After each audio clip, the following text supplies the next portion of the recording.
We're teaching the eye contact and the focus on the person who's speaking and respect. And I think it really helps children learn that in a very safe environment. This is just a wonderful vehicle that we really need to use a lot more. From a counseling perspective, it's changed the way that I work with students.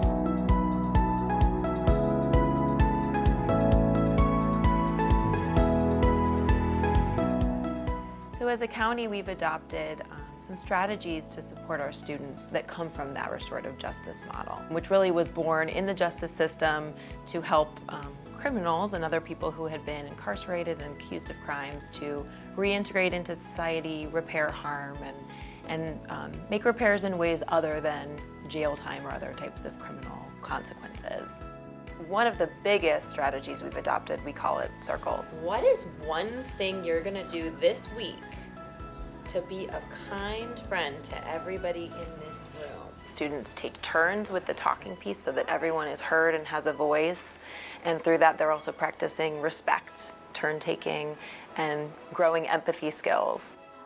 So we have our basic community building circles where students form relationships with one another. We also have academic circles where we can use that same turn-taking circle conversation to talk about academic concepts. What do you see? When you look at this artwork, what do you see? So it's a wonderful vehicle just getting to know. Okay, that's a great base. But then we branched into it when we had relationships on looking at art, understanding the art, putting ourselves in empathetic situations, not just sympathetic situations. And that was the great vehicle as well, getting to understand why the art was being made. If a teacher were wanting to have whole class involvement, then using instructional academic circles would be what they would want to start using. Everyone gets a chance to explain their point of view. Everybody gets a chance to respond. And so everyone becomes responsible. And it allows the teacher to have a clear snapshot of where everyone is in the classroom academically. Thank you for coming to this meeting. Once students are practiced in those areas, we can move to responsive circles. So we will talk about what happened, what harm was caused, who was affected, and how the harm can be repaired.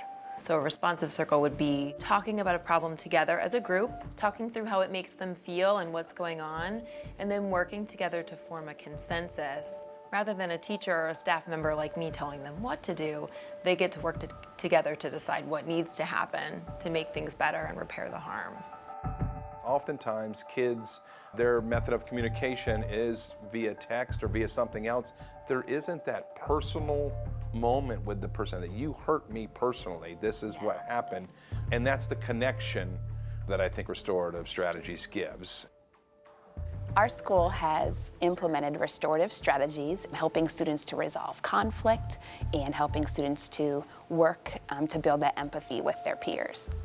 When we are able to offer restorative strategies as opposed to more traditional approaches to discipline, we really get the family buy-in, and the families really appreciate their student having an opportunity to learn and grow from the experience.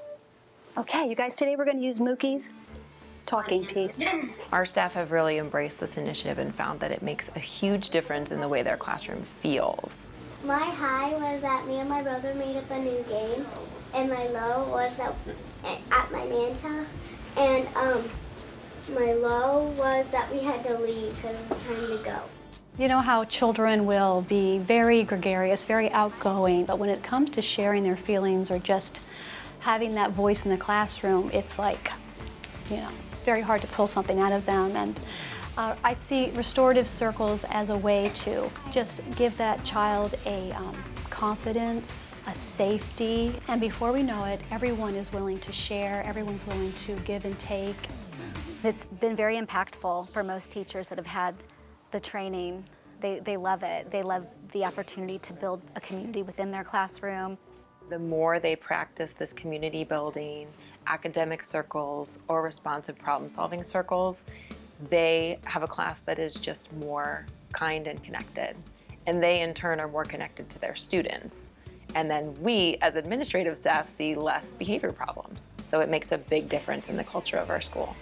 When we start to understand and build those relationships with our students, through that we are understanding where they're at, where they're coming from, so we can meet them with the curriculum. Relationships are everything in the classroom, and this is certainly a building block for relationships.